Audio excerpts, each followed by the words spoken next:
बिस्मिल्लाहिर्रहमानिर्रहीम, अस्सलाम वालेकुम। आप देख रहे हैं चौथा सुतून, मैं हूं जवाद फैज़ी। नाज़रीन, 2023 अपने दामन में तल्ख़ व शीरीं यादें लेकर इख्तिताम पजीर होने को है और 2024 में हम दाखिल हो रहे हैं। सामवा करीबाती जजीरे, वहाँ सबसे पहले साल तब्दील हुआ, उसके बाद फिर न्यूज़ीलैंड और दीगर ममालिक। पाकिस्तान में भी अभी कुछ मिनट कह लीजिए, कुछ देर कह लीजिए, हम 2024 में दाखिल होंगे। 2023 में हमने बहुत कुछ देखा, नुकसान भी उठाए, करीबी लोग दुनिया से तो गए, लेकिन पाकिस्तान के चेहरे पे ज़ख़म लगाने की कोशिश जो दुश्मन करता है, उसमें हमने अपनों को भी मुलव्वस पाया। दिलखराश मनाज़र थे, नहीं होने चाहिए। हमें 2024 में जो दाखिल होना है तो अज़्म करने होंगे, अज़्म मुसम्मम करना होगा, अपनी ज़ात की, अपनी मैं की नफ़ी करना होगी और पाकिस्तान को आगे बढ़ाने के लिए सही और जिद्दोजहद करना होगी। इसी तरह अगर बात करें कि 2023 के अंदर हमने अमन व अमान के हवाले से, दहशत गर्दी के हवाले से किस तरह मुकाबला किया, किस तरह दहशत गर्दों को जहन्नम वासिल किया और क्या क्या कामयाबियाँ समेटी। इसी तरह हम बात करेंगे आज के प्रोग्राम में कि पार्लियामेंट का क्या किरदार रहा और कौमी असम्बली, सेनेट और उसके साथ साथ अहले सियासत 2023 के बारे में क्या यादें रखते हैं और 2024 के हवाले से उन्हें क्या उम्मीदें हैं, क्या तवक्कुआत हैं और क्या क्या वो कर सकते हैं, क्योंकि 8 फरवरी को इलेक्शंस हैं और उस सिलसिले में सियासी अकाबरीन और रहनुमा क्या सोचते हैं। इसी तरह बात करेंगे कि अगर पूरे साल की मैं आगे चल के बयान करूँगा कि साल भर में किस तरह दहशत गर्दों ने हमारे हमसाया मुल्क से आकर हमारे जवानों को, हमारे सिक्योरिटी फोर्सेस के जो ऑफिसर्स हैं उनको, हमारे जो जवान हैं उनको, आवाम हैं उनको किस तरह निशाना बनाया और फिर वो कितने जहन्नम वासिल हुए। अभी मैं पिछली बातें ना भी करूं, आज ही की बातें कर लूं तो फिर आवारान हो, उसमें भी हमें इत्तला मिलती है तो हम 5 दहशतगर्द जहन्नम वासिल कर देते हैं। आज ही के दिन 31 दिसंबर को बाजौड़ में दाखिल होने की कोशिश की जाती है अफ़गानिस्तान से दहशतगर्दों की, हम उनको भी उड़ा कर रख देते हैं और ये हम करेंगे। हमने बहुत बर्दाश्त कर लिया, सह लिया और हमने ये समझा था कि हमारा शायद ये फ़र्ज़ है भाईचारा जिसमें वाहिद उम्मत मुस्लिमा, लेकिन तब फिर किसी का हक नहीं रहता जब वो अपने ऊपर एहसान करने वालों की गर्दनों को दबोचना शुरू कर दें या गर्दनें काट कर फुटबॉल खेलना शुरू कर दें। नहीं छोड़ेंगे, नहीं छोड़ेंगे, ये तो बड़ा तय है। पहले मरहले में हम बात करेंगे अहले सियासत से और दूसरे मरहले में हमारी बात होगी हमारे मुल्क के जो हालात हैं और ख़ास तौर पे जो दहशतगर्दी के वाक़यात हैं वो क्यों कर हैं और कैसे ख़त्म हो सकते हैं। स्टूडियोज़ में तशरीफ़ रखते हैं आदत अवान साहब, सेनेटर हैं। बहुत शुक्रिया अवान साहब आपके तशरीफ़ लाने का। फ़ोन लाइन पे हमारे साथ पाकिस्तान मुस्लिम लीग नून की मरकज़ी रहनुमा, साबिक़ रुकन कौमी असम्बली मोहतरमा ताहिरा औरंगज़ेब है। बहुत शुक्रिया ताहिरा औरंगज़ेब साहब आपके वक्त का। शहादत अवान साहब, सेनेटर साहब, आप ये बताइएगा, मैं देख रहा था कि सेनेट के 58 इजलास हुए और 65 बिल, 55 सिफारिशात, 27 करारदादें मंजूर हुई, लेकिन इसमें हमने गर्मा गर्मी बहस, वॉकआउट भी देखा। ये सब कुछ तो हमने देखा, ये हिस्सा है। लेकिन आप क्या समझते हैं, आपके दौर में भी बड़े कानून बने थे, सबसे आला अरफा कानून आप किसे समझते हैं और वो कौन सी चीज़ है जिससे आप महसूस करते हैं कि कमी रह गई है, ये भी पूरी होनी चाहिए थी? देखें जवाद साहब, फैज़ साहब, सबसे पहली बात तो ये है कि नेशनल असम्बली और सेनेट जो है प्रॉपर तरीके से काम करती रही। गवर्नमेंट के बिल्स भी आते रहे, प्राइवेट मेंबर्स जो हैं उनकी भी बिल जो है आते रहे और अमूमन अक्सरियत राय से बहुत से बिल पास होते रहे। अगर आप ये देखें कि इसमें पब्लिक ने कौन कौन से बिल हैं जिनको सराहा है, तो मैं सबसे पहले ये आपको कहूँ कि एक आमिर डिक्टेटर के दौर में जो कि नैब का कानून था, उसमें जो आखिरी तरमीम की गई है उसको पब्लिक ने बहुत ज़्यादा जो सराहा, वो गवर्नमेंट का बिल था। उसके अलावा वैसे तो इलेक्शन एक्ट में जो है वो तरमीम की गई, छोटे बहुत और कवानीन थे जिनके अंदर बहुत सी तरमीम जो हैं वो की गई हैं, लेकिन सबसे बड़ी जो तरमीम की गई है वो नैब ऑर्डिनेंस में की गई है, क्योंकि इसमें बैरोक्रेट्स हों, खा पॉलिटिशियंस हों, जनरल पब्लिक को बहुत ज़्यादा विक्टिमाइजेशन की गई, तो उसको अवामुन्नास ने बहुत हद तक जो है उसको सराहा। सही सर अच्छा, ताहिरा औरंगज़ेब साहबा, मैं अगर आपसे ये पूछूं, आप माशाअल्लाह मुसलसल कौमी असम्बली की रुकन हैं, और आप क्या समझते हैं कि आपने जो पीडीएम और इत्तेहादी जमातों के दौरे हुकूमत में वो क्या ऐसा कारनामा अंजाम दिया, क्या ऐसा काम किया जिसे याद भी रखा जाना चाहिए, और वो भी वही सवाल फिर मैं आपसे भी ये करूँगा कि वो कौन सी चीज़ ऐसी रह गई जिस पे आपको ये महसूस हुआ हो कि काश ये भी हो जाता आवाम की बेहतरी के लिए, क्या फरमाएंगे आप? सही साहब, बहुत शुक्रिया।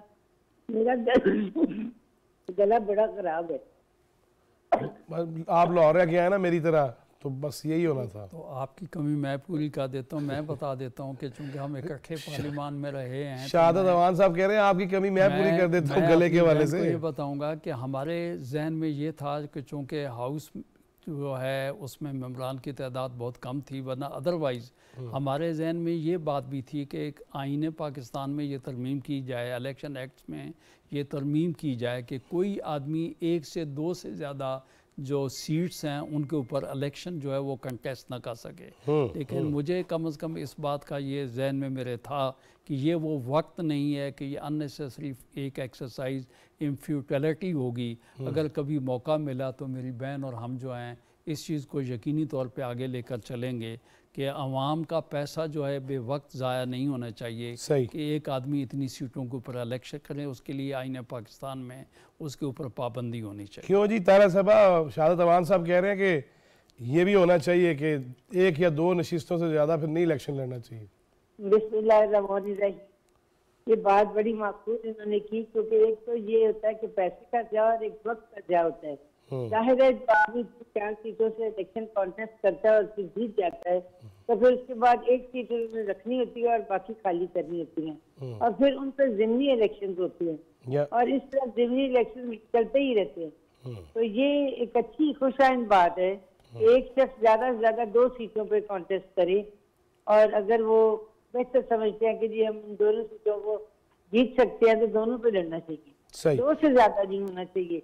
दूसरा, मैंने आपसे अर्ज करनी थी, आपने कहा पीडीएम में आप आए, ये 16 माह जो हमने पीडीएम की गवर्नमेंट बनाई और हमने गुजारे, अगर खुदा ना खास्ता हम उस वक्त वोट ऑफ नो कॉन्फिडेंस ना लाते और ये पीडीएम की हुकूमत ना बनती तो आज पाकिस्तान की ये हालत ना होती। हमने पाकिस्तान को डिफॉल्ट होने के धाने से बचाने के लिए ये तमाम जो 16 माह का अर्सा गुजारा, और इसमें दिन रात वज़ीर आज़म पाकिस्तान शहबाज शरीफ साहब ने वो तमाम काम करने की कोशिश की जो कि वो समझते थे कि मैक्सिमम इस टाइम में हम कर सकेंगे, और इसमें उन्होंने बहुत जल्द वो तमाम चीजें भी की। और ये जो आप समझते हो कि नैब में जो आखिरी वक्त में हमने नैब के अंदर अमेंडमेंट्स की और जो नैब की तरमीम हमने की वो बहुत अच्छी थी। सही। अच्छा जी, शहादत अवान साहब ये फरमाइएगा, 2023 तो गुजर गया, आप क्या समझते हैं कि 2023 को बहैसियत मजमूई कौन से वाक़यात को नहीं होना चाहिए था, किन किन चीज़ों को, और क्या क्या ऐसी चीज़ें हैं जिस पे खुश हुआ जा सकता है? फैज़ी साहब, सबसे पहली बात तो मैं ये कहूँ कि 2023 में जो अनफॉर्चुनेट इंसिडेंट फ़लस्तीन का है उसको नहीं होना चाहिए। उस पर मुझे सद अफसोस, बल्कि पूरी वर्ल्ड को, पूरी इंसानियत और मुस्लिम उम्मत जो है उसके ऊपर जो है उनको अफसोस है। उसके अलावा 2023 में जैसे डेरा इस्माइल ख़ान में आप बाजोड़ में देखें, बलूचिस्तान में 14 शहादतें देखें, जिस तरीके से दहशत गर्दी होती रही, मैं कहता हूँ 2023 में जो हुई है वो नाकाबिले फरामोश है। आप ये देखें कि हमारी अफवाज पाकिस्तान के अफसरान और नौजवान और पुलिस के हमारे जो मुलाजमीन हैं, जितनी शहादतें उन्होंने 2023 में दी हैं वो यकीनी तौर पर काबिल मज़म्मत हैं, और वो काबिल सताइश यूँ है कि मुल्क और जाम के लिए मट्टी की खातिर जो है हमारी लॉ इन्फोर्समेंट एजेंसीज़ ने अपनी जानों के नजराने जो हैं वो पेश किए हैं। उसके अलावा अगर आप चल के आगे जाके देखें तो 2023 में चूँकि मजबूरी तौर पे आपने मुझसे ये सवाल किया कि क्या है क्या नहीं, तो मैं ये आपको कहूँ कि इस साल में हमने बड़ी बड़ी शख्सियात, जहाँ पे मैं बैठा हुआ हूँ, यहाँ पे भी मैं कहूँ कि जनाब कवी ख़ान साहब को हमने उनको खोया, हमने तारिक जमील साहब प्राचा साहब जो हैं उनको हमने खोया, उसके अलावा मेरे ख्याल खालिद सईद भट्ट साहब जो हैं उनकी जो है उनको हमने खोया, उसके अलावा कई पॉलिटिशियंस। मैं उस तरफ आना चाह रहा था जी, आपने पहले कह दिया, मैं आपने जो पॉलिटिशियंस की तरफ मैं आना चाह रहा था कि उन अपने पॉलिटिशियन में राना साहब की आपने बात की, और बहुत से ज़ोमा जो हैं वो हमारे इस दुनिया से जो चले, माजिद जहांगीर साहब जो हैं उनको आप याद नहीं करेंगे, ज़िया मुहियुद्दीन साहब को आप याद नहीं करेंगे। ये एक निज़ाम फितरत और कुदरत है कि मुझसे ज़्यादा कौन जानता है जी। अभी आपने फातिहा भी प्रोग्राम से पहले की, मैंने अपनी माँ को खोया, और सच्ची जो बात है अगर आपने जिक्र शुरू कर ही दिया, सद अफसोस। बिल्कुल, मैं आपको कहना चाह रहा हूँ कि इस तरीके से जो है वो होता रहा। उसके बाद आपने ये कहा कि 23 में क्या हुआ। 23 में जो मेरे हिसाब से पाकिस्तान के लिहाज से सबसे बड़ी खुश आइंद जिस बात को मैं समझता हूँ कि मुल्क और काम के लिए इंशाल्लाह बेहतरी है, वो नए CJP साहब जो हैं उनका ओथ लेना और उनका सुप्रीम कोर्ट में आना जो है, सबसे बड़ी काजी फ़ैज़ ईसा साहब का जो है टेक ओवर करना। मैं समझता हूँ कि आइन की किताब के मुताबिक उन्होंने एक तो सुप्रीम कोर्ट को यकजा करने की कोशिश की, और उसके बाद जो उन्होंने सबसे बड़ा काम किया जो कि मुल्क दुनिया में आप देखें वो है डेमोक्रेसी। उसके लिए जो इलेक्शन बारहा जनवरी अप्रैल में बारहा जो है वो मुलतवी होता जा रहा था, उसको पत्थर की लकीर बना कर आखिर जो है वो इलेक्शन होने जा रहे हैं। 2-3 मरहले उसके जो हैं वो आपको जो है न पाकिस्तान में हो चुके हैं, और एक पटड़ी पर पाकिस्तान इंशाल्लाह ताला जो है वो इंशाल्लाह ताला वो जा चुका है। बाकी 24 के लिए भी आपने साथ ही मुझसे क्वेश्चन कर डाला। देखें साहब, पहली बात तो ये कि इंशाल्लाह ताला 24 में हमारा 8 फरवरी को इलेक्शन होने जा रहा है, डेमोक्रेटिक इलेक्टेड गवर्नमेंट होगी, और ख़ाली पाकिस्तान में नहीं, 24 अगर ओवरऑल वर्ल्ड के हिसाब से देखें तो अगर उसमें से देखें तो वो इंडिया में जो है इलेक्शन होगा, रशिया में इलेक्शन होगा, अमेरिका जो है उसमें इलेक्शन होगा, बांग्लादेश में इलेक्शन होगा। तो बहुत दुनिया का जो सिनेरियो जो वो तब्दील होने के लिए वो जा रहा है। और क्लाइमेट चेंज के हवाले से 23 में भी बहुत बड़ा काम किया गया, जिसके हमेशा पाकिस्तान बहुत ज़्यादा मुतासर रहा है, और 24 में भी अल्लाह ताला हमें उन ख़दशात से बताया, हमने प्रिकॉशनरी जो है उसके लिए स्टेप्स जो हैं वो बहुत ज़्यादा जो हैं वो हमने ले लिए हैं। और 23 के हवाले से एक बात मैं आपको ये कहूँ कि हमारी अदालतें अपना काम करती रहीं, और एक बात भी तारीख़ में जो बात रहेगी वो ये कि एक साबका प्राइम मिनिस्टर जो है उसको जो है अदालतों में से सज़ा हुई, डिस्क्वालीफाई हुआ, और एक साबका प्राइम मिनिस्टर जो है उसको अदालतों ने में बड़े कलील टाइम के अंदर अंदर जो है उनको जो है उनकी अपीलों के ऊपर जो है वो फैसला भी हो पाया।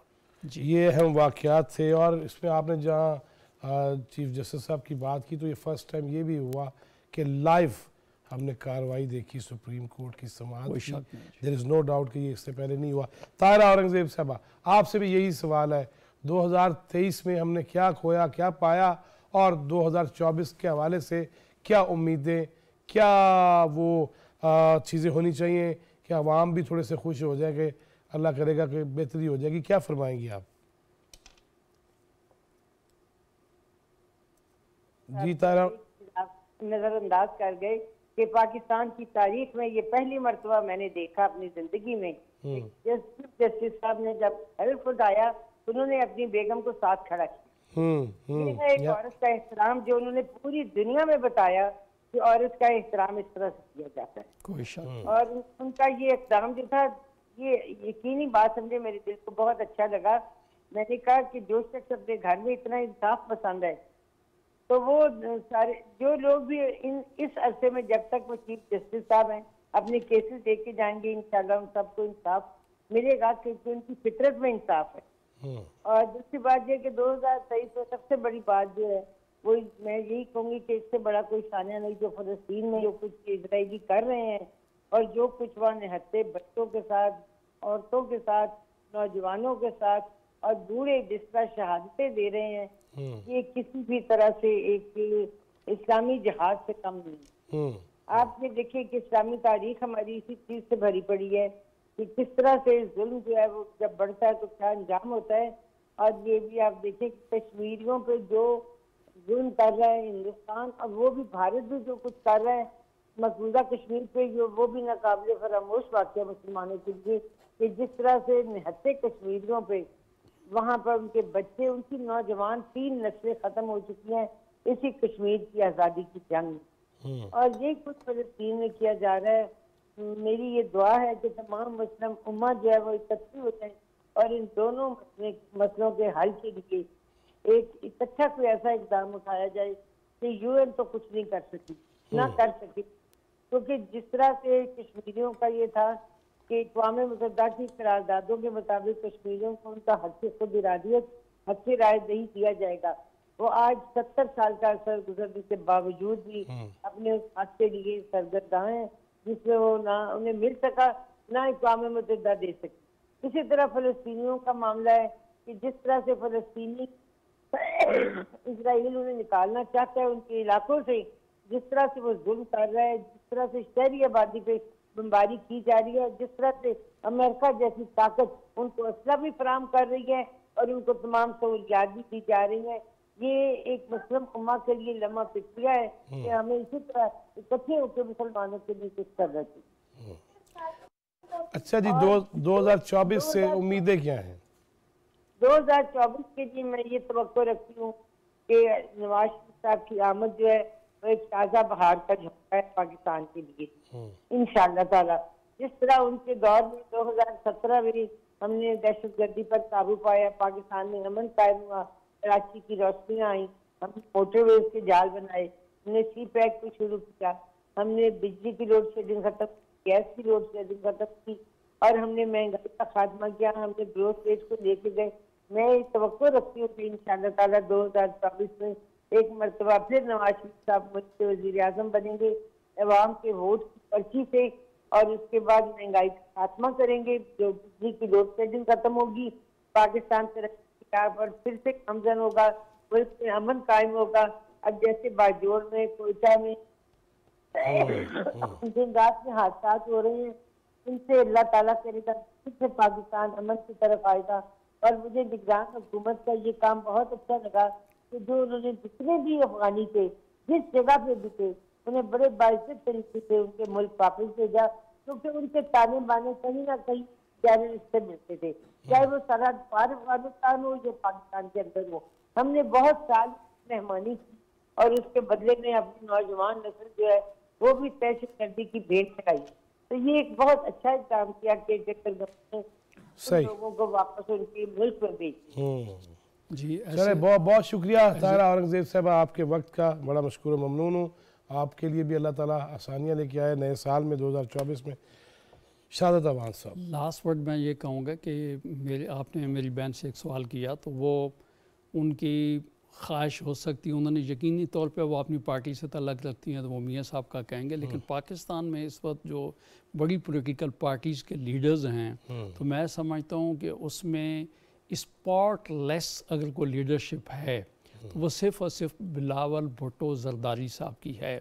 और बिलावल साहब ने एज ए फॉरेन मिनिस्टर और फ्लड के दौरान जिस तरीके से पाकिस्तान को दुनिया में रोशनास करवाया, एक्टिवली जिस तरीके से काम किया, और इस वक्त तक सिर्फ़ और सिर्फ मैनिफेस्टो जो है पाकिस्तान पीपल्स पार्टी का फील्ड में आया, जिस तरीके से उन्होंने गुर्बत मिटाओ उसके लिए काम किया, बेरोज़गारों को स्कॉलरशिप देने की बात की, फ्री बिजली देने के लिए बात की, तो मैं ये समझता हूँ कि यकीनी बात तो ये नज़र आ रही है कि इंशाअल्लाह ताला पाकिस्तान को आइंदा जो है जुल्फ़िकार अली भुट्टो शहीद का जो है नवासा, और मैं बेनज़ीर भुट्टो जो साबका हमारी फीमेल खातून रही हैं प्राइम मिनिस्टर ऑफ पाकिस्तान, उनका साहबजादा बिलावल भुट्टो पाकिस्तान को इंशाअल्लाह ताला मुस्लिम उम्मा में मज़ीद रोशनास कराएगा।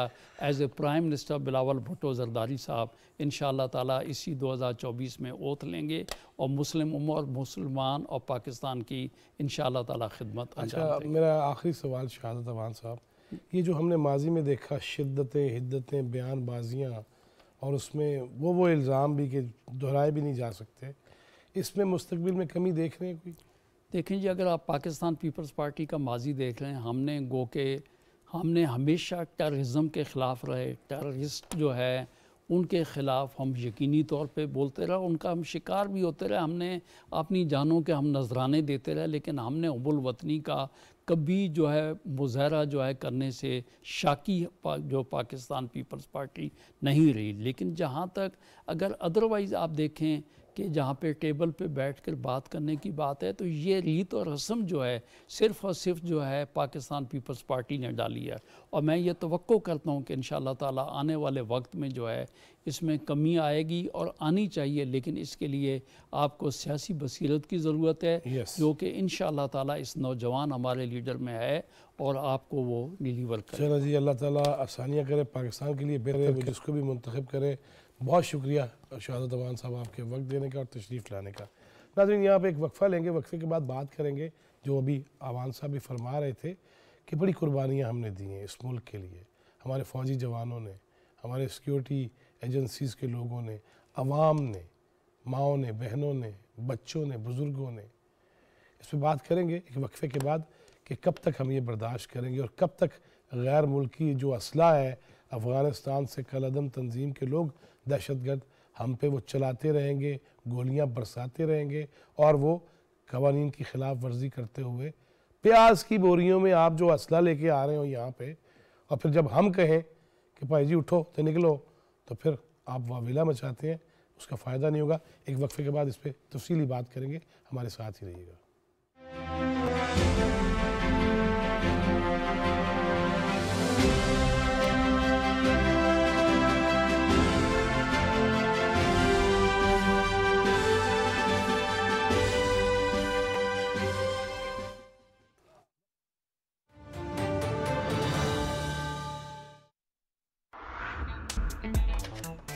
कैश की जरूरत हो तो पूरा करता है मेरा पेपाक कार्ड। जानी और माली तहफ़्फ़ुज़ देता है मेरा पेपाक कार्ड। अपने बैंक से पेपाक डेबिट कार्ड नाम लेकर तलब करें। Choose hope, choose पेपाक।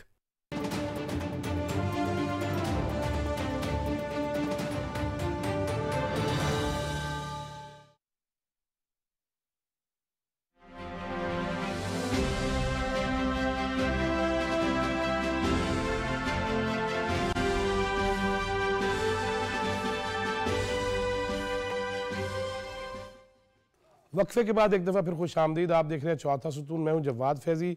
आगाज़ में जैसे मैंने कहा कि हमने अपने सारे मामलात बेहतर करने हैं, लेकिन ये क्या कि पूरी दुनिया जो है पटाखे फोड़ रही हो और वो जो है वो देख रही हो नज़ारे, और हम यहाँ पे लाशें उठाएं या दुश्मन को जहन्नुम वासिल करें। किसी और की जंग हमारे सर पे मुसल्लत जो की गई थी, तो ये देखना चाहिए। अगर मैं ये बात करूं कि आज फिर से पाकिस्तान की सरजमीन पर अफ़गानिस्तान से लाए जाने वाले गैर मुल्की असलहे के इस्तेमाल के सबूत फिर से मंजर आम पर आ रहे हैं, और मैं उसकी अगर तरतीब बताना शुरू कर दूं तो ये मामला अगर मैं जुलाई से शुरू करूं, 12 जुलाई को ज़ोब में जो गैरियन पर होने वाले हमले में भी TTP की जानब से अमरीकी असले का इस्तेमाल किया जाता है। 6 सितंबर 2023 को जदीद तरीन अमरीकी हथियारों से लेस TTP के दहशतगर्दों ने चित्राल में 2 फौजी चेक पोस्ट पर हमला किया। 4 नवंबर को मियाँ वाली एयरबेस हमले में भी गैर मुल्की साख्त का असला इस्तेमाल होता है। 12 दिसंबर पे आ जाता हूँ, डेरा इस्माइल खान के इलाके में दहशतगर्दी के हमले में भी दहशतगर्दों की जानब से नाइट विजन गोगल्स और अमरीकी राइफल्स का इस्तेमाल किया गया। 15 दिसंबर को टांग में होने वाले दहशतगर्दी के वाक़े में उनके पास जदीद अमरीकी असला पाया जाता है। अब अगर ये बात करें कि हम 28, 29, 30 और आज 31 को भी जिस तरह मैंने आगाज़ में भी कहा कि बाजौड़ के अंदर 3 दहशतगर्द आना चाह रहे हैं, जहन्नम वासल तो हुए, भारी नुकसान भी हुआ उनका, लेकिन गुज़श्ता शब भी वहाँ से हमारी शुमाली वज़ीरिस्तान की चौकी पर हमला किया जाता है और फिर भरपूर जवाब दिया जाता है। अल्हम्दुलिल्लाह हम नहीं छोड़ेंगे अपने दुश्मनों को जो हमारे साथ ऐसा करेगा। लेकिन मैं अगर ये भी आपको बताऊं कि पाकिस्तान में कल अदम TTP दहशतगर्दों की कार्रवाइयों में अमरीकी साख्त के असले का इस्तेमाल किया जा रहा है, ये यूरो एशियन टाइम्स कह रहा है। इसके साथ ही अमेरिका ने अफगान फौज को कुल 4,27,300 जंगी हथियार फराहम किए, जिसमें 3 लाख इनखला के वक्त बाकी रह गए। पेंटागन की ये रिपोर्ट है, उनकी तरफ से कहा जा रहा है। इस बिना पर खित्ते में गुज़िश्ता 2 सालों के दौरान दहशतगर्दी में वसी पैमाने पर हमने इजाफा भी देखा है। अमेरिका ने 2005 से अगस्त 2021 के दरमियान अफगान कौमी दिफाई और सिक्योरिटी फोर्सेस को 18 अरब 6 करोड़ डॉलर का सामान फराहम किया। अब देखना तो ये है कि आखिर क्यों अफगान हुकूमत उनकी हिस्सेदार नहीं हो रही, और क्यों वो ये नहीं कर रहे कि दहशतगर्दों को रोका जाए, बल्कि इससे तो इलाके के अंदर मज़ीद जो दहशतगर्द गिरोह हैं वो मुनज़्ज़म हो रहे हैं। इसी पे बात करने के लिए हमने ज़हमत दी है सीनियर तजियाकार माहिर बैनुल-अक़वामी अमूर मोहतरमा डॉक्टर शाज़िया अनवर चीमा। बहुत शुक्रिया डॉक्टर साहब आपका। और हमारे साथ सीनियर सहाफ़ी तजियाकार अपनी जान जोखों में डाल के रिपोर्टिंग करते हैं और बरमला गुफ्तगू करते हैं जनाब अकील यूसुफज़ई। बहुत शुक्रिया अकील भाई आपके वक्त देने का। डॉक्टर साहब आपकी तरफ से मैं पहले आगाज़ करना चाहूँगा, ये क्या है, पूरी दुनिया जो है वो खड़ी है और मनाजर देख रही है, जफियाँ डाल रही है, और हम जो है वो या तो दुश्मन का मुकाबला कर रहे हैं या मुआशी मसाइल में घिरे हुए हैं। ये क्या है सब कुछ? आपने अपने इंट्रो में 3 बहुत इंपॉर्टेंट बातें की हैं जिनको अगर हम आगे लेके चले तो हमारे नाजरीन को समझने में बहुत आसानी हो जाएगी। एक तो ये कि अमेरिका जहाँ भी अपनी वॉर ऑन टेरर के चक्कर में जाता है वहाँ पे बेशुमार असला छोड़ के आ जाता है और बहुत अब्रप्टली और बदहवासी से वहाँ से निकलता है। प्लान्ड उसका एग्जिट नहीं होता। यही देखने में हमें इवन यूक्रेन में भी सामने आ रहा है, हालांकि उसमें वो खुद से शामिल नहीं है, लेकिन जैसे ही अब ये बात क्लियर होती जा रही है कि वो जंग जीती नहीं जा सकती है, तो वहाँ पे बैरूनी असलहा बेशुमार है। अब समझ नहीं आता कि वो यूक्रेनी उन असलहे का, वो सिविलियन उसका क्या करेंगे। ये बात की बातें होती हैं और हमारे पड़ोसियों ने सोचा कि वो हम पे इस्तेमाल करना शुरू कर देते हैं, और तो कोई जगह है नहीं आसपास में, तो क्यों ना अपनी हेजमनी क्रिएट की जाए। एक बात तो ये है कि अमेरिका का जो असला है उसका आफ्टर मैथ बहुत लीथल होता है। वो बाकायदा दहशतगर्द क्रिएट करने का एक हिस्सादार बनता है। वो लोगों को इस बात पे आमादा करता है कि ये इतना अबंडेंस में असला पड़ा हुआ है तो कुछ इसकी प्लॉटिंग और प्लानिंग की जाए। इस पे बहुत ज़्यादा लिखा भी जा रहा है। दूसरी बात ये है कि अफगानिस्तान जो है वो हमारे खिलाफ क्यों इस्तेमाल, उसकी सरजमीन को क्यों इस्तेमाल किया जा रहा है। जो अफगान तालिबान है, मेरा ख्याल है कि वो इस कॉन्फिडेंस का शिकार हो गए हैं कि शायद वो इस पोजीशन में हैं या हो सकते हैं जहां पे वो इस रीजन में अपनी टर्म्स को डिक्टेट कर पाएंगे। उनको ये नहीं पता कि भी उनको नहीं, लेकिन डॉक्टर साहब कोई शर्म, कोई हया कि हम एहसान भी करें, हम पनाह भी दें, हम अपने वसाइल भी उन पर झोंक दें, हम उनकी वजह से कुर्बानियाँ भी दें, हम अपने बच्चों के लाशें भी उठाएं, जवानों के लाशें भी उठाएं, फुटबॉल उनके सरों के बनवाएं, तो ये कोई एहसास नहीं है उनको? नहीं, उनको एहसास ना सिर्फ कि नहीं है बल्कि वो इसका बरमला इजहार भी करते हैं। उनके रिप्रेजेंटेटिव जो हैं ऑफिशियल स्टेटमेंट्स में कहते हैं कि पाकिस्तान अपना हाउस जो है वो खुद ऑर्डर में करे और हम पे इल्ज़ाम तराशी मत करे, लेकिन हम इल्ज़ाम तराशी नहीं करते। हमने, आपको याद होगा लास्ट ईयर भी बाकायदा सबूतों के साथ इनको जाके ये फराहम की थी सारी चीज़ें कि आपकी तरफ से इंसर्जेंस ना सिर्फ हो रही है बल्कि उसकी फैसिलिटेशन हो रही है और पूरा खिता इसकी लपेट में आने वाला है, क्योंकि आपका जो और जो आपकी तहरीकें हैं, जो सब डिवीजन्स हैं, वो सेंट्रल एशियन कंट्रीज़ के बॉर्डर पे जाके उनके अंदर इन्फिल्ट्रेट करने की कोशिश कर रही हैं। तो उनका जो है वो एग्रीमेंट है पूरे रशियन रीजन का, और वहां की तरफ जाते हुए आप थोड़ा सा घबरा रहे हैं, लेकिन हमारी तरफ आपको खुला दरवाजा मिल रहा है और आप ना सिर्फ ये कि टीटीपी को वहां पे फैसिलिटेट करते हैं बल्कि आप उनको असलहा भी फराहम करते हैं। इसमें एक और बात जो है वो बहुत इंपॉर्टेंट है, उसका जिक्र करना। आपको याद होगा हमारी अपनी गलतियां जिन पे हम अब रोए कि क्या करें, जब पीटीआई ने तहरीके तालिबान जो कि ऑपरेशन रद्दुल फसाद और ज़रबे अज़्ब के नतीजे में बिल्कुल नकारा हो चुके थे, इनका वजूद जो है वो ऑपरेशनल रहा ही नहीं था, तो पीटीआई ने डिसाइड किया ऑल ऑफ द सडन कि इनको बुलाकर इनकी रिहेबिलिटेशन की जाए और उनके वजीफे लगा दिए। तो ये हम उन वजीफों का और रिहेबिलिटेशन का आफ्टर मैथ देख रहे हैं। जब आपकी अपनी हुकूमतें खुद उनको उनको वहाँ पे बुलाकर वापस कहें कि हम तुम्हें घर भी देते हैं और तुम्हारे महीने के वजीफे भी लगाते हैं। मुझे नहीं समझ आती कि इस चीज की क्या जरूरत थी और इसके पीछे कौन सा बैरूनी एजेंडा शामिल था, और आज हम उसी को भुगत रहे हैं। हाँ वही जी, चीज हमारे यहाँ सामने है। 50 लाख घर देने थे, मिला कुछ नहीं, उन्होंने बुला के बिठाओ। हाँ जी, यकील यूसुफ जई साहब, आपने खुद सब कुछ भुगता है, मेरे दोस्त, मेरे भाई। लेकिन ये क्या कि कोई प्याज की बोरियों में असला लाने की कोशिश कर रहा है, कोई किसी दीवार से फलांगने की कोशिश कर रहा है, कुछ छुप के आ रहा है, ये क्या है यार? आप तो वहाँ पे बैठे हुए जहाँ आपको ज़्यादा हिद्दत और शिद्दत महसूस होती है। बहुत शुक्रिया फैजी साहब, आप आज बड़े जज्बाती लग रहे हैं और इसकी एक वजह यह है कि 2023 के दौरान पाकिस्तान ने बहुत ज्यादा नुकसान उठाया है। सच्ची बात यह है कि टेररिज्म और काउंटर टेररिज्म के वाकयात में या हमलों में या इक़दामात में किसी भी बरस से ज्यादा 2023 के दौरान सबसे ज्यादा नुकसानात दो तरफा किए गए हैं। मगर एक बात जो काबिल सताइश है वो ये है कि पाकिस्तान की मिलिट्री एस्टेब्लिशमेंट, पाकिस्तान के सिविल इदारे, पाकिस्तान का मीडिया, पाकिस्तान के पॉलिटिकल कॉरिडोर्स के जो स्टेक होल्डर्स है, माजी के मुकाबले में अब एक दो नुक्तों पर ये लोग पहुंच गए हैं और ये पॉलिसी मेकिंग के हवाले से बहुत अच्छी बात है। मिसाल के तौर पर माजी में जब तालिबान अफगानिस्तान के अंदर बरसर इक़्तिदार आए, अमेरिका और अशरफ गनी साहब की गठजोड़ या उनकी गलतियों की वजह से, तो उसके बाद हमारे बहुत से लोगों ने मुबारकबाद भी दी। उसमें हम लोग भी तबसरा करते हुए ये देखते थे कि यार इन लोगों के साथ हमारे बहुत अच्छे मरासिम रहे हैं।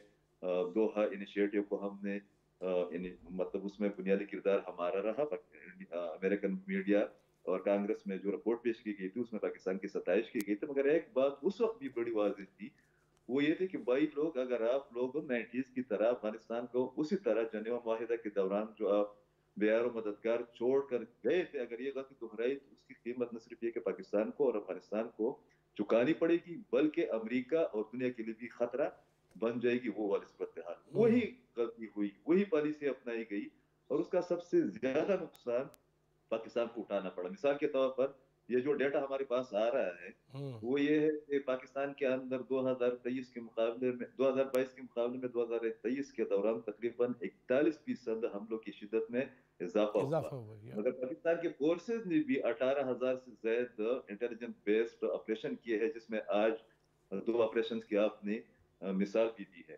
तो जो एक नुकता है वो ये है कि पाकिस्तान के तमाम स्टेक होल्डर 2 इश्यूज पर मुतफिक हो गए हैं, जो कि अच्छी बात है। एक तो ये कि अफगान तालिबान के साथ माजी में हमारे जो भी रवाबित रहे, ताल्लुकात रहे, हम जिन खुशफहमियों के और गलतफहमियों के शिकार रहे, वो हम सब गलत थे।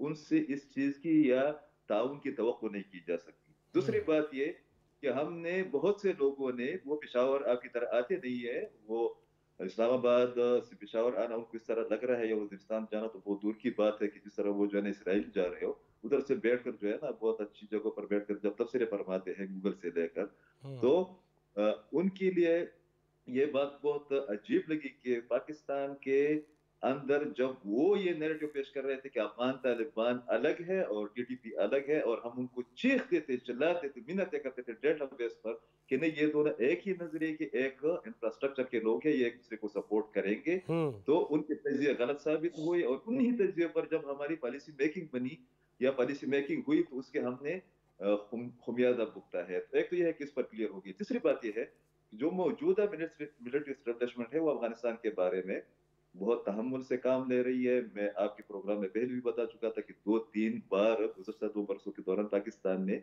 अफगानिस्तान के अंदर 3-6 जगहों पर निशानदेही की थी, कट मारा था कि यहाँ पर टीटीपी के ठिकाने हैं, वहां पर हमले की मुशावरत भी हुई थी। मगर पाकिस्तान ने कहा कि उन लोगों को मौका देना चाहिए कि वो अपने तौर पर गवर्नेंस को ठीक करके इन लोगों को काबू करें। मगर अब बात बिल्कुल वाज़ेह हो गई है।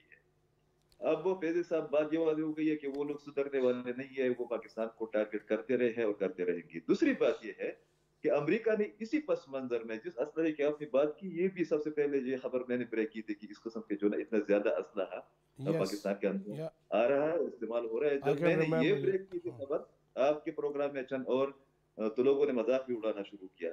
मगर अब तो एक और खतरा जिसके साथ हमें निमटना पड़ेगा 2024 में, वो ये है कि दाइश को अमेरिका ने और CIA ने पाकिस्तान के ऊपर छोड़ दिया है, और दूसरी जानिब से वही हल्के नैरेटिव पेश कर रहे हैं कि दाइश को पाकिस्तान की हिमायत हासिल है। सिर्फ एक फिगर पर बात खत्म करता हूं, फिर दूसरे मेहमान के साथ आप बात कर ले कि रवा बरस दाइश ने सिर्फ खैबर पख्तूनख्वा के अंदर 91 अटैक्स किए हैं, जिसमें 15 खुदकश हमले भी शामिल हैं।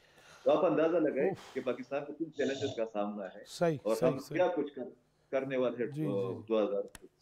डॉक्टर साहब, जिस तरह अकील यूसुफ ज़ई साहब ये कह रहे हैं कि किस किस तरीके से आया जा रहा है हमारी तरफ और किस किस अंदाज से आया जा रहा है, क्या करना पड़ेगा? हमने जिस तरह यूसुफ ज़ई साहब फरमा रहे हैं कि हमने सोच लिया फिर नहीं किया कि नहीं बरादर इस्लामी मुल्क है, ये कब तक हम सारे भार खुद उठाते रहेंगे सबके? हमारे ऊपर एक अपने कॉन्शियस पे एक हमेशा से ये बोझ रहा है, और शायद वो हम पे भी एक्सटर्नल नैरेटिव से वो थोपा गया है। नहीं, फिर अंदर से भी आवाजें ऐसी, अंदर से भी फिर ऐसी आवाजें आने लग जाती हैं और ट्वीट्स आने लग जाते हैं। बिल्कुल, लेकिन हमारा अपने कॉन्शियस पे जो बोझ है वो ये है कि शायद अफगानिस्तान की जो हालत हुई है उसमें हमारा कोई ना कोई कहीं ना कहीं हिस्सा मौजूद है। हम इस कॉन्शियस के गिल्टीनेस से जब तक बाहर नहीं निकलेंगे, हम उनकी तरफ किसी सख्त कदम को नहीं उठा पाएंगे। हम खुद ही ये समझना शुरू कर देते हैं कि इनको सपोर्ट की ज़रूरत है, इनके साथ हमें होना चाहिए। हम वो पहले मुल्क थे जिन्होंने अफगान तालिबान को कहा कि हम तस्लीम करते हैं, और वो जैसे अकील साहब फरमा रहे थे कि हम दोहा में इनको लेके भी बैठ गए, जहाँ पे दुनिया कहती थी कि हम टेररिस्ट के साथ निगोशिएट नहीं करते। हमने कहा कि हम इनके साथ बैठते हैं, ये मुल्क चला भी सकते हैं, संभाल भी सकते हैं, इनको मौका देना चाहिए। क्योंकि अशरफ गनी का तजर्बा हमारा इससे भी बिटर था। अशरफ गनी जो है वो बिल्कुल जाके इंडिया के साथ उसने हाथ मिला लिया था, और अफगानिस्तान के अंदर 17-18 जो हैं वो कॉन्सुलेट बना के इंडियन, और वहाँ पे वो आपस में उनका एक्सचेंज प्रोग्राम शुरू हो गया था बहुत बड़े लेवल पे, जिसपे वो अफगान स्टूडेंट्स को इंडिया भेजकर उनकी ब्रेन वॉशिंग करवा रहे थे, जिसके आफ्टर मैथ हम आज भी देखते हैं कि एक जनरल अफगानी जो है वो अब हमसे बाकायदा बरमला अपनी नफरत का इजहार करता है, इस चीज़ को साइड पे रख के कि हमने उनके लिए कितनी कुर्बानियाँ दी हैं और कितनी दे रहे हैं, और वो सारा उनका जो मलबा है वो उठा रहे हैं जो कि हमारा नहीं है। हम एक हाथ झटक के उसको साइड पे फेंक सकते हैं, लेकिन हम पूरे रीजन को की सिक्योरिटी को खतरे में नहीं डाल सकते। हमने ना सिर्फ ये कि इन तालिबान को कंट्रोल करना है, बल्कि इनको इस रीजन में कंटेन भी करना है। अब जहाँ तक बात है कि और टेररिस्ट आउटफिट जो हैं, जो कि ऑलरेडी जिनका बेस कैंप अफगानिस्तान है, उन पे फंडिंग की जा रही है ताकि पाकिस्तान को और डिस्टेबल किया जाए या कंप्रोमाइजिंग पोजीशन में डाला जाए। मेरा ख्याल है कि उसको कंप्रोमाइज करवाने पे ज़्यादा ध्यान है, या ये बात ज़्यादा ज़ेरे गौर है। उसकी वजह ये है कि हमारी इंटरनेशनल ग्लोबल जो अलाइनमेंट है वो इस तरह से शिफ्ट हो रही है जिसमें पुरानी अलाइनमेंट्स काम नहीं कर रही हैं, और पुरानी अलाइनमेंट्स जो कि बेनिफिशरी रही हैं हमेशा से हमारी जियोपॉलिटिक्स का और हमारी स्ट्रेटेजिक लोकेशन का, उनको बहरहाल हम वापस उसी हैसियत में चाहिए हैं। हम चाह रहे हैं कि हम उस पुरानी अलाइनमेंट की हेजमनी से निकल भी जाएं, लेकिन अपने ताल्लुकात ख़राब भी ना करें।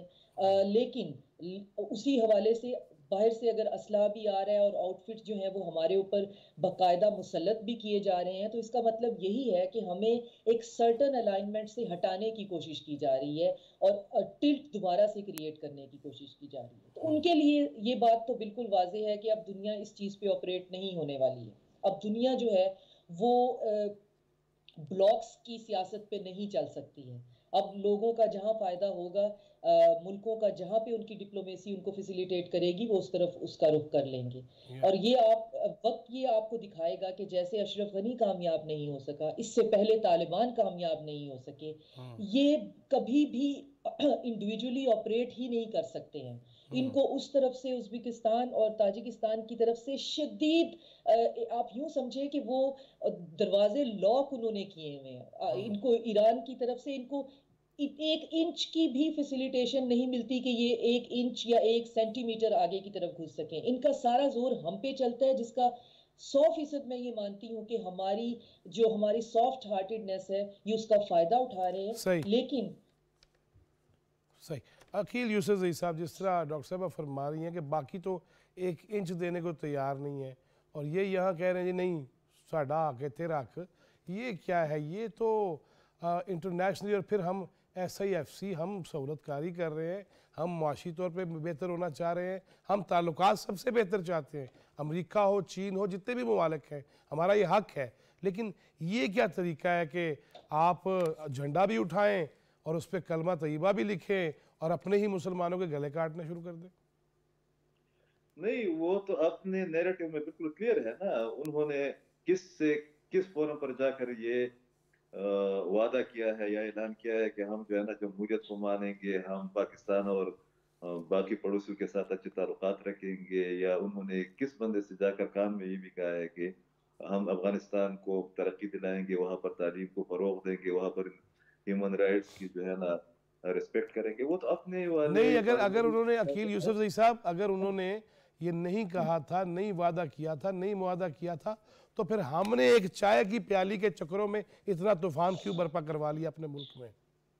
नहीं, हमने तो कहा था, आप रिकॉर्ड निकलवा कर देख ले कि शाह महमूद कुरैशी साहब ने अमेरिका में एक प्रेस कॉन्फ्रेंस की थी जिसमें उन्होंने गुजारिश की थी कि अगर आप लोग जनेवा मुआहिदा की तरह बगैर तैयारी के या अल्टरनेट गवर्नेंस के अफगानिस्तान के अंदर इन लोगों को दोहा एग्रीमेंट या इस किस्म के प्रोसेस के जरिए लाएंगे तो न सिर्फ ये कि अफगानिस्तान तबाह होगा, पाकिस्तान भी मुतासर होगा और आप लोग भी मुतासर होंगे।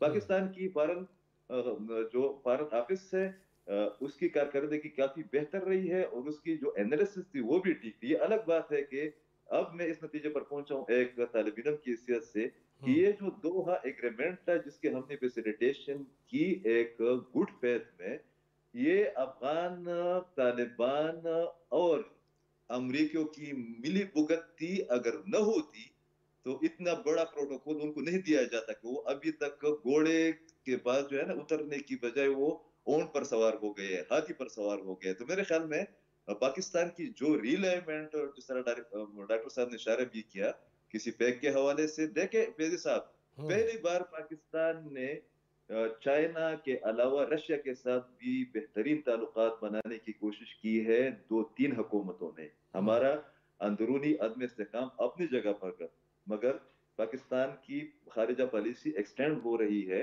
फिर आपने देखा भी कि किस तरीके से अमेरिकन के साथ जो रिसेंट विजिट था उसमें एक इक्वल लेवल पर बात भी हुई है। अमेरिकन ने बहुत ठीक ठाक तरीके से प्रोटोकॉल भी दिया है, चंद चीजें अंडर प्रोसेस भी हो गई है। तो मेरे ख्याल में जहां तक हमारी कैपेसिटी थी उससे बढ़कर हमने कारकर्दगी दिखाई है, उससे बढ़कर हमने अफगानिस्तान की आवाम के साथ अपने ताल्लुकात रखे हैं। मिसाल के तौर पर मैं आपको एक बात बताता हूँ कि इस वक्त भी अफगानिस्तान के अंदर सबसे ज्यादा स्कॉलरशिप पाकिस्तान दे रहा है। तकरीबन 6,000 से लेकर 12,000 तक इस वक्त भी पाकिस्तान स्कॉलरशिप का ऐलान कर चुका है और मजीद उसको एक्सटेंड कर रहा है। इस वक्त भी पाकिस्तान दुनिया का वाहिद मुल्क है जो कि अफगानियों की सबसे ज्यादा तादाद में वीजे जारी करे। वो अफगान अवाम के साथ हमारे अपने ताल्लुकात या उनके साथ हमदर्दी ये हम कर रहे हैं और हम करते रहेंगे। इखलाकन भी बहुत शुक्रिया डॉक्टर साहब आपके वक्त का, बहुत शुक्रिया जनाब अकील यूसुफजई आपके वक्त का। नाज़रीन, चंद मिनट बाद हम 2024 में दाखिल हो जाएंगे। ये कहीं नहीं लिखा हुआ कि बस हम दूसरों का ख्याल ही करते चले जाएं और अपने हक की बात ना करें और अपना दिफा भी ना करें। क्यों ना करें? 2024 में दाखिल होते हुए हमें सोचना होगा। फ़लस्तीन देखते हैं, गाज़ा देखते हैं तो क्या कहानियाँ हैं, क्या दिल खराश मंजर हैं जो देखे नहीं जाते। और पाकिस्तान की बात करें तो हम जहाँ खड़े हैं, मैंने ये गवादर खड़े होकर कहा था कि 1954 में 55 में जब हमने ये ख़रीदा सल्तनत अम्मान से, तो तब भी तो जहन में था ना कि बुलंदो बाला पहाड़ों से गर्म पानियों तक हम जाएंगे। साजिशें हमारा पीछा ही नहीं छोड़ती।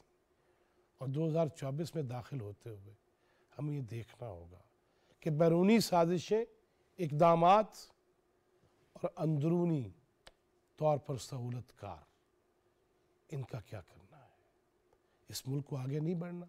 आप सोचिएगा, मैं अपने से सवाल करता हूँ, आपसे भी सवाल करता हूँ। 2024 में दाखिल होते हुए मुस्कुराइए, ठीक है, लेकिन अपने जो फ़राइज़ हैं उनको भी देखिए, उनको भी अदा कीजिए। इस मुल्क से आगे कुछ नहीं है। सितंबर में मेरी माँ भी चली गई इस दुनिया से 2023 में, मुझे भी चले जाना है, जो मेरे बच्चे हैं उन्होंने भी जाना है, सब ने चले जाना है। पाकिस्तान ने रहना है इंशाअल्लाह, और पाकिस्तान रहेगा। अल्लाह ताला पाकिस्तान की हिफाजत करे, अल्लाह ताला हमें इस्तेहकाम दे, और अल्लाह ताला हमें दुश्मनों का मुकाबला करने की मज़ीद हिम्मत दे। अल्लाह हमें आसानियाँ तकसीम करने वाला बनाए। 2024 में दाखिल होने से पहले बस ये ज़रूर कहूँगा, अपने कॉल ऑफ फिल के बारे में सोचिएगा, फिर दूसरों पे उंगली उठाने का सिलसिला होना चाहिए। ज़िंदगी रही तो 2024 में आपसे मुलाकात होगी। जवाद फैज़ी, चौथा सुतून टीम को इजाज़त दीजिए। अल्लाह निगहबान।